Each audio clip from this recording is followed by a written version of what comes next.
வணக்கம் நேர்களே. வாரமா போயிட்டு இருக்க நம்ம நிகழ்ச்சிக்கு இந்த வாரம் நம்ம ஷோக்கு வந்திருக்கவங்க ஐயா டாக்டர் ஏபிஜே அப்துல் கலாம். வணக்கம் சார். வணக்கம். சொல்லுங்க சார், இந்தியாவோட வளர்ச்சியை நீங்க எப்படி பாக்குறீங்க sir? This is 2008. After 15 to 20 years India தான் மிகப்பெரிய வலுவப்பட்டிருக்க நாட்டாக இருக்கும். கண்டிப்பாக யங்ஸ்டர்ஸ்னால மட்டுமே தான் இது நடக்கும். யங்ஸ்டர்ஸ் அவ்வளோ பேர் இன்னைக்கு அவ்வளோ திறமை வாய்ந்திருக்கிறாங்க.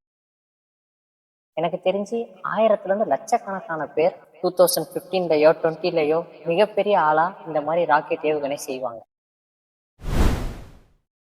டேய், தீபாவளி அணி கூடுவாங்க ராக்கெட்டு. இப்ப அச்சு விடுவோம் பாக்கெட்டு. டேய் தம்பி, அம்மா சமைச்சு வர்ற அவனை. 2015லையோ 20லையோ மிகப்பெரிய ஆளா இந்த மாதிரி ராக்கெட் ஏவுகணை செய்வாங்க.